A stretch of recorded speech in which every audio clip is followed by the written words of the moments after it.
state creations has again become a front burner issue today in this country. From end to end, we see, well, political actors and even non-political actors now saying that it's high time another consideration is given to the issue of state creation. As a matter of fact, there had been times when Nigeria didn't have state as we know it today. It only had the regions.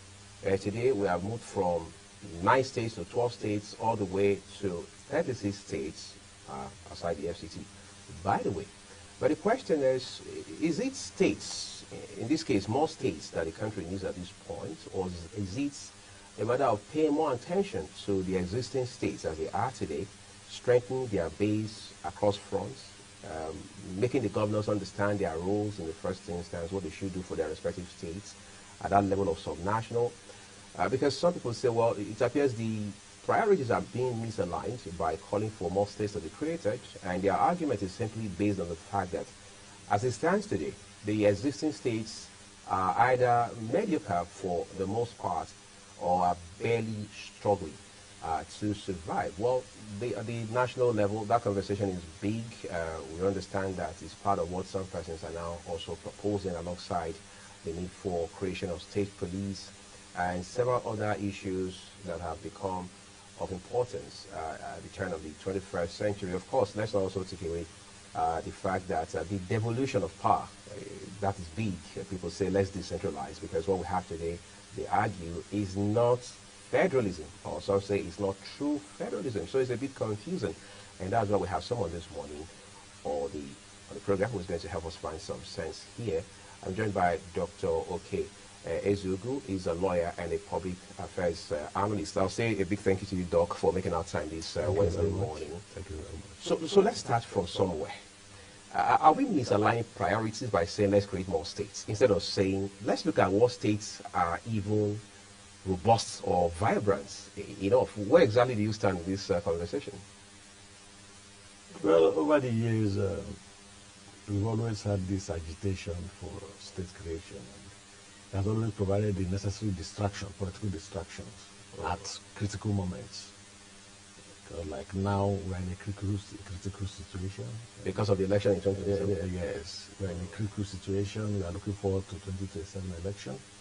Our economy appears to be wobbling, and people are not really having the best of time and all that. And insecurity, of course, a lot of challenges all over the place. So I see this agitation at this moment as comedic, because I'm sure it's just designed to provide the necessary distractions and the red herrings that will naturally go to the critical area to, all this agitation. I want to have my state and all that.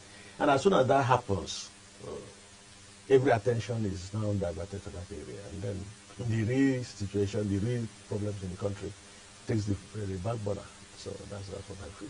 Quite sad. There are people who have now called very specifically that we should go back to the days when Nigeria had regions. For example, do you share that sentiment? Well, to the extent that our regional leaders appeared more serious than what we have today? Than what we have today. They appeared more serious. Even though they had some tribal inclinations here and there, especially towards the end of that era, when tribalism came into the arena and religion came in, and these two issues and items started modifying or remodifying or manipulating the actual situation, what it ought to be. So, but before then, we had regional leaders who were actually pragmatic, dynamic in real terms. In the north, for instance, we had Ahmadu Bello. Give it to him. He gave the north everything they have today, in terms of recognition, in terms of respect, in terms of name it. He gave it to them. He was patriotic. He loved his people. He was ready to do anything to carry his people along, and he did, to a very large extent. And nobody was complaining, at least not loud enough. Okay, in the southwest, of course we had Bafoma Awolowo, give it to him. The bulk of the elites today from the west, southwest, all were byproduct of some of his policies, educational policies, scholarships, and all of that. The agricultural reforms, then the cocoa stuff and all that, they all made all the difference. And to a very large extent, that was the basis of the foundation for their economy and their growth. In the southeast, you had, beyond Nnamdi Azikiwe, who was a political leader, kind of, we had Emeagwali Okpara, one of the most pragmatic of all of them. I'm not sure any leader from the southeast could have come even half of what we had in Emeagwali Okpara. Developmental strides, industrialization, farming, this palm plantation, all over the place. He had it, and the byproduct of all we had then led to the building of some of the universities we had today, like University of Nigeria and Nsukka, even that of Southwest. Of course, we had Bafoma Awolowo University, and a good many of them. You understand? So we had leaders. Abinu Kano, we had the Akritolas, we had JS Academy. These are all regional leaders, even within their own micro zoning arrangement and all that. They had it. So I'm not sure at this moment we still have leaders who can stand tall and really begin to stand not just for their people, but why they're thinking of their people, whether they're thinking of the survival of this nation. It looks like we are in deficit of that at the moment. Quite a sad narrative. But let's look at how that there are those who say, in the southeast, for example, they say, look, we are being shortchanged. That has been the case for a while. I mean, we are the only region that has 5 states. How do we find a level of equilibrium? That's a strong argument from leaders in the southeast, for example. But for the sake of perspective, I just want to ask you, will the creation of more states, on whatever level, answer the problem of Nigeria?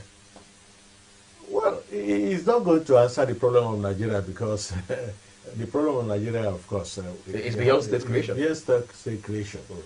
But if I have to get back to the southeast, you see, the problem we have in this country is that outwardly we appear to be pretenders in most everything we do.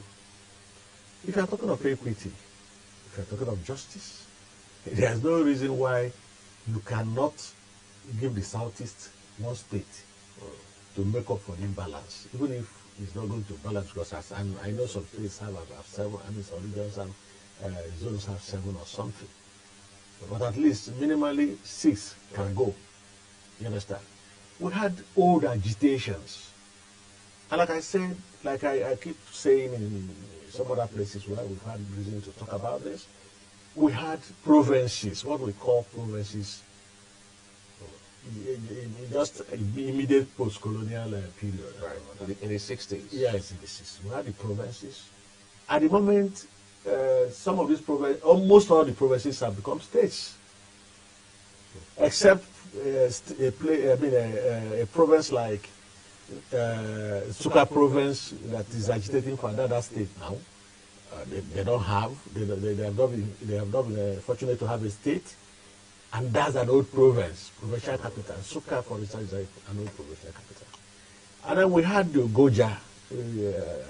Goja was a province, and then they're agitating for their own state. And I don't know whether you've been to Cross River. If you go to Cross River and see the landmass between Calabar and Goja, it is intimidating. I'm talking of ours, right? Within the same Within the same state, and these people have been agitating. The same thing with Nsukka, where you have, the other state agitators, where you have people of the same cultural background, everything. The population is quite huge. The local governments are many, and the rest of them. Yeah, they're not getting it. So I'm sure there are other considerations that are not really on the table for every one of us who is interested in state agitation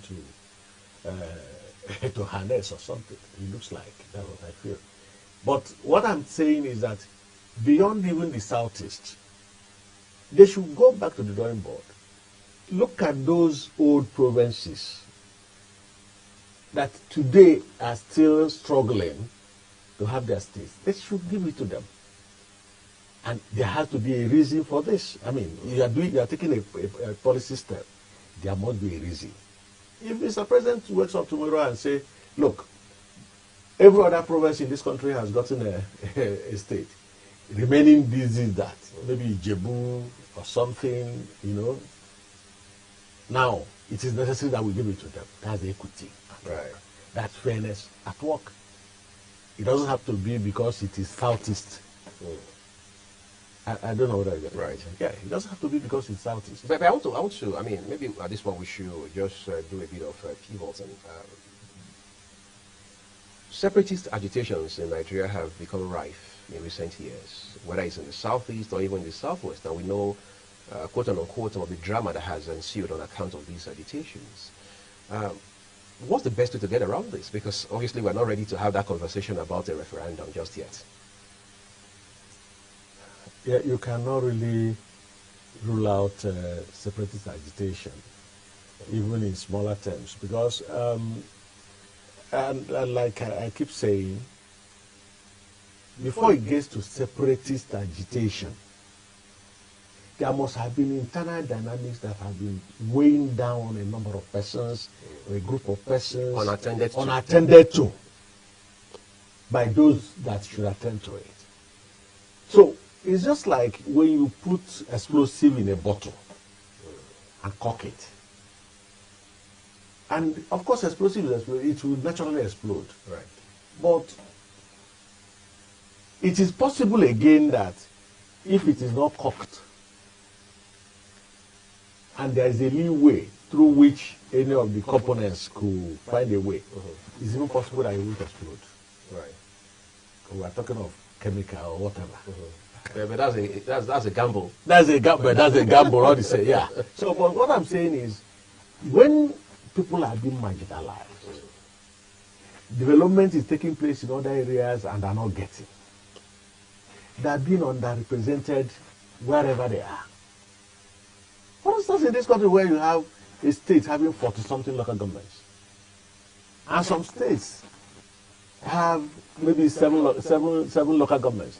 Even when one of the local governments could be as can create 5, 6, 7 of the other ones in 44 or 30-something or 20-something local governments. I don't know what else I would have. Right. So, again, it goes back to inequity. Inequity, yes. They are not getting a fair share. They are looking at other areas developing, their places are not developing. If, for instance, each local government in this country is giving 10,000 naira, and the state has local governments, multiplied by 10,000, and I have 7 local governments, multiplied by 10,000. What makes you think that the person who is within the 7 local governments will be happy that these other people are having that money? We're talking of national cake. This money belongs to everybody. Right. You understand? So what we are saying is, except to begin to work on the distortions in our system, getting the right population, ensuring that various regions are made, I mean, to come, even not even at par, close to what looks like we care for yours and all of that. And then, if you want to develop the country, don't develop a particular area at the expense of the others. We are talking of federalism. You give, if you have 6 items, 1 to each of the zones. Within their own framework, they cannot decide where it should be. You understand? Right. But when you now say, for instance, a particular zone should have 4 of the 6, and then maybe 2 other zones have 1, and the rest wouldn't get. So these are some of the reasons why people agitate for state creation. 1, These are some of the, and when it becomes bottled up, this agitation bottled up, gets bottled up, then you now see people talking of separatism. We want to go our separate ways. Right. Go to God. Trace it from the Biafran agitation to the Niger Delta agitation, the Adakaboro period and all that. Right. The Ariwas have agitated, the Duduwas have agitated. You understand what I mean? So the teams have agitated. There's a strong history to it. Yeah, there's a strong history to it. So it's not just about saying that we want to create state, What are the indices? What are the dynamics? Are you going to be fair? Are you going to be, are you going to be so considerate in doing this? And in any case, I'm even surprised that's why I said that the whole thing looks comedic, because I know that it is only the military that has succeeded in creating states in this country. Of course, using military fiat, decrees and all that. Overnight, they have their meeting, and when they come up with their decree and then create these states, your opinion is not important. Right. I'm not sure a civilian government has that capacity because of the kind of interests, political interests that will be entrenched. Who tells you that Mr. President will be able to shake the gab of his political party in considering where to take states? Even as the leader of the party? Yeah, he cannot. That's exactly what I'm saying. So he's a president of the country. But what makes you think that if there is going to be state election tomorrow, he will just remove that his APC gab and say, this is where I stand, without ruffling feathers. So exactly partisan interest is also. Oh yeah, these are the things. So that's one of the reasons why it will be difficult to. And in any case, Section 8 of the 1999 Constitution as amended is a very difficult. It made a very difficult provisions. How difficult is it? It is because, for instance, Section 8.1 talked about a request, of course, which is normal. Every other group that wants to have their state would naturally apply and then request for it. Right. And then it tells you to go and get two-third majority of the House of Assembly. Then the council, the local governments that make up the place, right. You get two-third of their council members. Their own legislative arms. Oh yes. Then you now get two-third of the House of Assembly too, making up the area. Then of course you now have a referendum where two-third of the people, the population that make up that entity, will now say yes, we really need this state creation. And then after that, National Assembly will now have to come in to say, okay, now we accept it. Then it has to go around again because there has to be general acceptance from state assemblies, right. That, okay, we don't have any problem if you give them state and all of that. How do you get that when such a state is probably having their own agitation? That's right. So it's a very difficult thing under a civilian. I like to ask this really because this conversation is quite hydra-headed. But let's talk about how that. It's still a bit confusing, maybe hazy is the word, that we say we borrowed, so to speak, this democracy presidential system of government from the United States of America. But then we are still having question marks over whether or not what we are practicing today in Nigeria is federalism. What exactly are the elements that are missing? When there is no democracy in an African setting. Including Nigeria? Yes. In fact, Nigeria is even a worse culprit.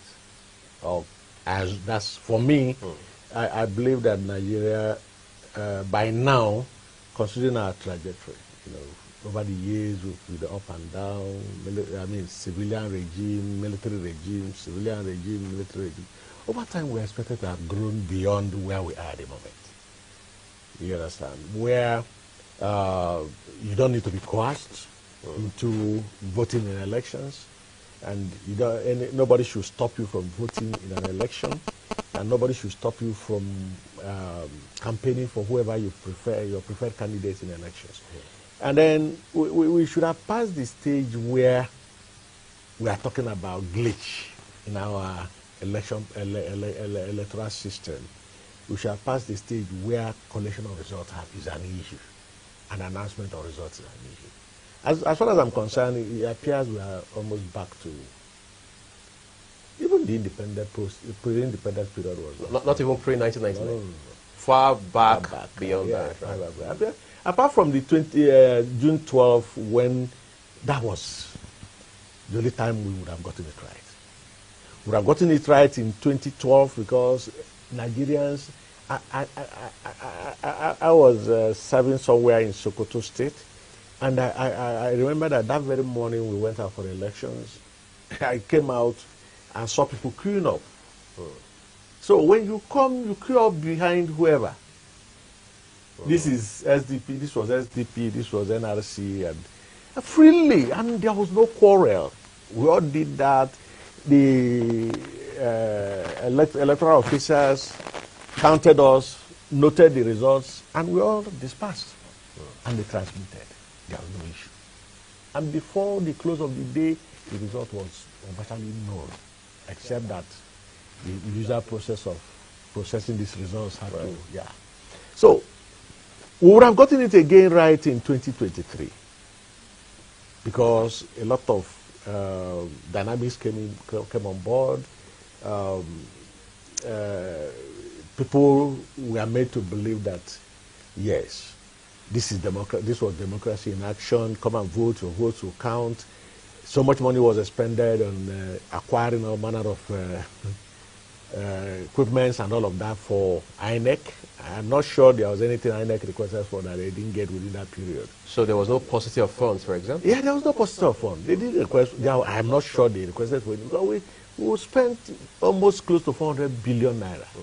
To prosecute that election. Only for a technical glitch to come up and mess up the whole thing and all of that. And these are man-made. It's not. So what I'm trying to say is, our leaders should look at God and say, please, you created me. I am leading a people. I'm ruling over a people. I am going to obey the constitution of this country to the letter. And of course, that's the oath they all take each time they are elected. Right. And if they do that and follow the spirit and letters of the Constitution, we wouldn't be telling all these stories about contradictions, about distortions in our system. Let's take a quick break at this time, Dr.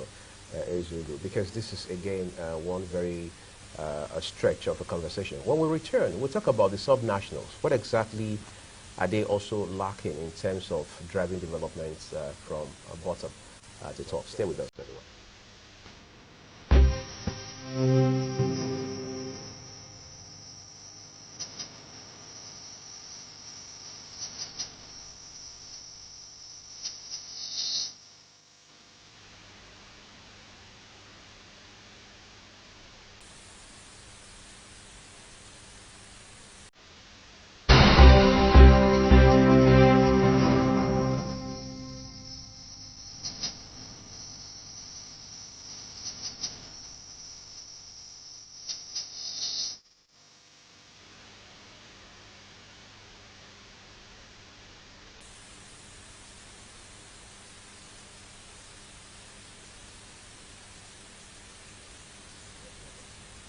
All right.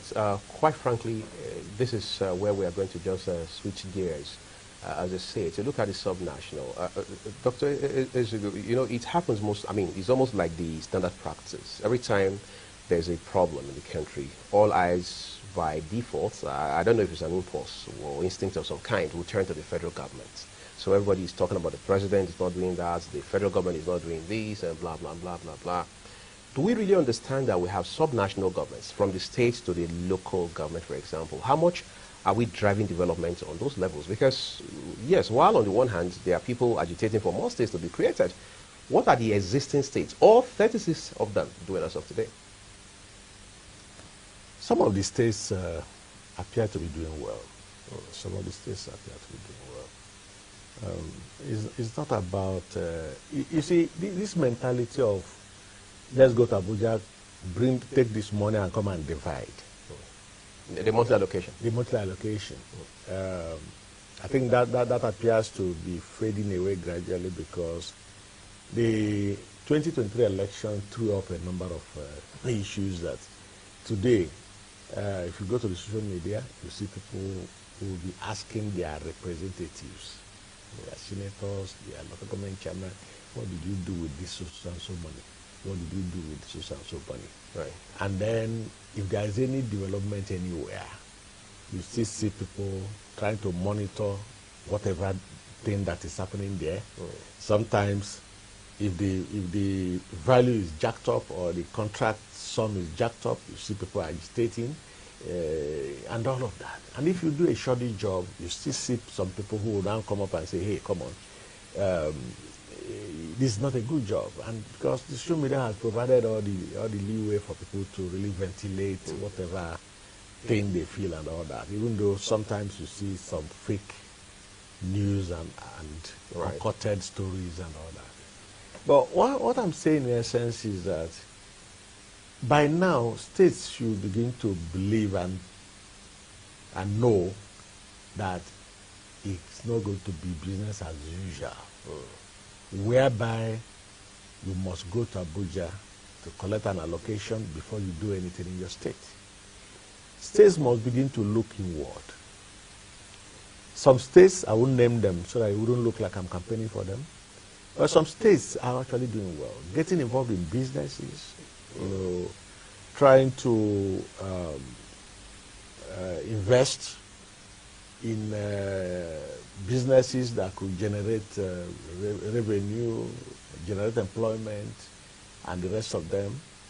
The days of everybody becoming a civil servant, right, it's not going to work because the dynamics, they are changing. The economy is not in the best of shape. Hunger is in the land. Insecurity has made it impossible for us to guarantee our food security. And to that extent, governors must go back to the drawing board to begin to look for ways and means of encouraging SMEs, to come up, cottage industries, and all those things that, even local industries, like, even not because of the insecurity, there are things that they do in some local communities that can be upgraded. Farm settlements can be set up, protected by the state, and food can keep on coming from there. There are some states that are food baskets of this country. State government should look towards that area and ensure that not even the federal government, the state governments. I'm also aware that when you talk of security, there are only chief security officers in name, but again, there can always, before the coming of the police and the rest of them, we've always had local vigilantes. Across the country? Across the country, yes. There's no state, or there's no local government, or there's no town or village you go today in this country that wouldn't have youths who are guarding the communities. Is that sustainable? Well, it depends on their... Is it just a matter of being, devil's alternative of the country? Yeah, for want of... since we're in deficit of security presence in the states, right, of course, you have to look inwards. So what I'm trying to say is, except that the federal government appears to be playing politics with local government autonomy. Otherwise, if what we are reading as allocation to local government is given to local governments, and then the chairman of local governments are given the free hand to work with this money. Because for the first time in this country, we are having the local government getting 1 billion in a month. Something that has never happened before. In the past, it used to be 100,000, 100 million, 80-something million, 70-something. So they pay salaries, buy stationery, and wait for the next month. And wait for the next month. Today we're having local governments getting 1 billion, but whether that 1 billion is getting to the state, to the local government, is what I cannot say. Right. But indications are that these local government chairmen are not really in charge of the finances coming to the states, to their local government. Which again is another problem. Which is another problem in real time. So I am thinking that for me, if the federal government can summon the political will and courage to enforce the ruling of the Supreme Court in terms of the autonomy of the local governments, and then ensure that there is an amendment to the electoral structure within the local government, whereby INEC takes full charge of the elections in local governments. So much so that if elections are conducted, in other words, every party can now produce a candidate. Right. And then they will go to the... So you don't have to be the governor's hallelujah boy. No, it doesn't have to be the governor's candidate, because the problem today is that 99.9% of all the local government chairmen in this country today are governor's candidates. And you know, much as I know, much as I do, that he who pays the piper determines it. If the local government, if the governor is the one that appointed you to go there, and then you now get there, and then allocation is made, he tells you to bring this money. So, you don't really say no. And in our own system, where the opinion of minorities hardly matter, they can only make their noise. Even when you go and report, who are you reporting to? Is it the person who wants to harness, who probably is part of the cabal that wants to have this money, or what? They're not reporting to anybody. So let the federal government do what they should do. Enforce and energize the enforcement of the Supreme Court judgments on local government autonomy. Provide a structure. You know, structure is in such a way that this money coming to the local governments will reach the local governments undisturbed. Right. Ensure a level playing ground for electoral process within the local government, so that independent candidates away from the governors can emerge. In fact, when that happens, we begin to have a robust conversations on developmental strides in local governments. All right, let's wrap things up now, Doc. On the final note, before now we've heard about things around restructuring, for example. Help us create context for that and the feasibility or otherwise of Nigeria being restructured, whether in the lifetime of the administration of President Bola Tinubu or sometime after that. Well, the restructuring appears to be the best bet on the table now if we are really serious. But just like we explained earlier, the fear of survival by the components of the federation. Now, there are states actually, even when they're agitating for states here and there, how many of the states can really survive on their own? When states find it difficult to survive, the existing ones, and you are now coming up with a structure that probably takes away the bulk of what they used to survive on, like allocation now, monthly allocations and the rest of them from the federal government. Obviously, many of the states cannot really generate internally generated revenue that can sustain them in any form. So there is that fear that, because it's almost amounting to resource control. That's right. Whereby, let's say the Niger Delta, for instance, whatever they have in the Niger Delta, they only have to pay a certain percentage to the center. But we all know that the bulk of the money they share every month come from some of these areas. Right. There are states that generate so much revenue because of the business activities there. There are also states that you cannot generate anything because we don't really have any thriving commercial activities there. So these are the fears, and it is except these fears are addressed, and they must be addressed not by the federal government directly, but they must be addressed by the locals, the governors, who will now start working to develop their states to the extent that they can generate revenue on their own. Then open up the mineral sector. So many of the states have mineral components that can really take the states to wherever. Talk with the federal government, do the capturing of all these the minerals, and then even if the country is restructured, pay the same quantum of royalty to the federal government. But unfortunately, and regrettably too, the bulk of what we get from our minerals are unaccountable beyond the oil. Right. They are not accountable. And it looks like any government that comes on board gets subsumed into the same arrangement, right. Where such government benefits while they are on seat, and when they leave, the same problem keep on persisting. And so it's just a cycle. It's a cycle. I'd like to say a big thank you to you at this point, Dr. Oke Ezugu, a lawyer and political analyst, for coming to join us this morning to talk about the agitation for state creation, and your points are very valuable in this regard. Well, we're taking a quick break here, everyone. When we return, we'll talk about rebasing of Nigeria's gross domestic products, GDP. What exactly does it mean for the everyday Nigerian, and at what point will it move